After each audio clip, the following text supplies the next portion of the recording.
வணக்கம். இது கோயில்பட்டி எட்டயாபுரம் பக்கத்தில நம்ம ஒரு மெடிக்கல் காலேஜுக்கு போட்டு குடுத்துருக்கிற ஒரு 5 ஹெச்பி சோலார் பம்பு.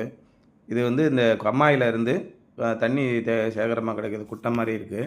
இங்கேருந்து நம்ம 1 கிலோமீட்டருக்கு போணும். கிட்டத்தட்ட 750 மீட்டர். அப்படின்னா ஒரு 2500 அடின்னு வச்சுக்கோங்களேன். 1 கிலோமீட்டருக்கு நம்ம தண்ணிய கொண்டு போணும். கொஞ்சம் ஸ்லோப்பா கொண்டு போணும். அப்படி கொண்டு போகும்போது அதுக்கு தகுந்த மோட்டார நம்ம எடுக்கணும். இப்போ ஓப்பன் வெல் மோட்டார்னா கிணத்து மோட்டார்லேயே பார்த்தீங்கன்னா, இப்போ ஸ்டேஜ் மோட்டார் வருது. நம்ம எத்தனை அடி கொண்டு போகணுமோ, அத்தனை அடிக்கு தகுந்த மாதிரி ஸ்டேஜ் மோட்டார். 500 அடிக்கு ஒரு ஸ்டேஜ் அப்படிங்கிற மாதிரி நீங்கள் எடுத்துக்கணும். அது மாதிரி எடுத்து நீங்கள் கொண்டு போனீங்கன்னா, உங்களுக்கு தாராளமா அந்த இடத்துக்கு போய் சேர்ந்துரும். ஒரு நிமிஷத்துக்கு 200, 250 லிட்டரு நமக்கு பாஸ் ஆகும். அப்போ ஒரு மணி நேரத்துக்கு பார்த்தீங்கன்னா, ஒரு 12,000 லிட்டர்லேருந்து 15,000 லிட்டரு நம்ம பம்பிங் ஆகணும். அந்த கட்டுமான வேலைகளுக்கு அத்தனைக்கும் இங்கேருந்து தண்ணி போய் ஆகணும். அவ்வளோ தண்ணியை இறைக்கிறதுக்காக இந்த மெடிக்கல் காலேஜுக்கு நம்ம போட்டு கொடுத்துருக்குறோம். எவ்வளோ தூரத்தில் கொண்டு போகணுமோ அவ்வளோ தூரத்துக்குரிய பம்பு தான் முக்கியமே ஒழிய, ஒரு சில கம்பெனிகள விளம்பரத்தை நான் பார்த்துருக்கேன்.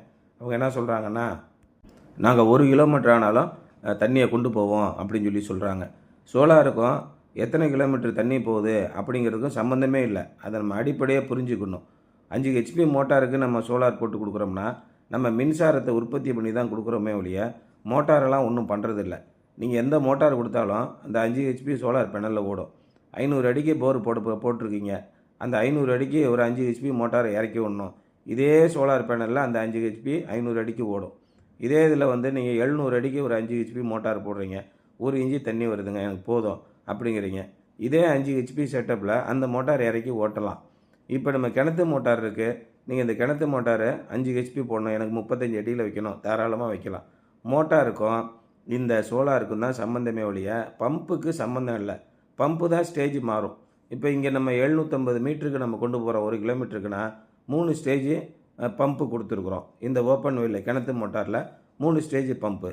இந்த 3 ஸ்டேஜ் ஒரு ஸ்டேஜ் 500 அடி தள்ளுது.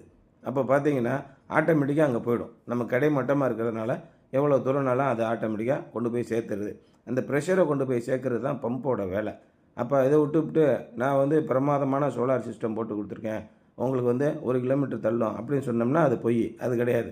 5 ஹெச்பி மோட்டார் 5 கிலோவாட் அப்படின்னு பேர். அந்த 5 ஹெச்பினா ஒரு ஹெச்பினா 750 வாட்ஸ். 3.5 கிலோவாட் மோட்டாருக்கு நம்ம 5000 வாட்ஸ் பேனல் போடுறோம். ஏன் அப்படி போடுறோம் அப்படின்னு கேட்டிங்கன்னா, ரிசல்டண்ட்டாக மேகம் இருக்குது, மேக தூசி இருக்குது, ஈரப்பதம் இருக்குது. இதிலலாம் நமக்கு 5 கிலோவாட் நீங்கள் பேனல் போட்டிங்கன்னா ஒரு 4 கிலோவாட் தான் வரும். அதனால் ஒரு 3.5 கிலோவாட்டு தேவைப்படுற ஒரு மோட்டாருக்கு 5 கிலோவாட்டுக்கு நீங்கள் பேனல் போட்டிங்கன்னா பிரமாதமாக ஃபங்க்ஷன் ஆகும். இபி கரண்ட்டில் என்ன மாதிரி ஓடுதோ அதே மாதிரி.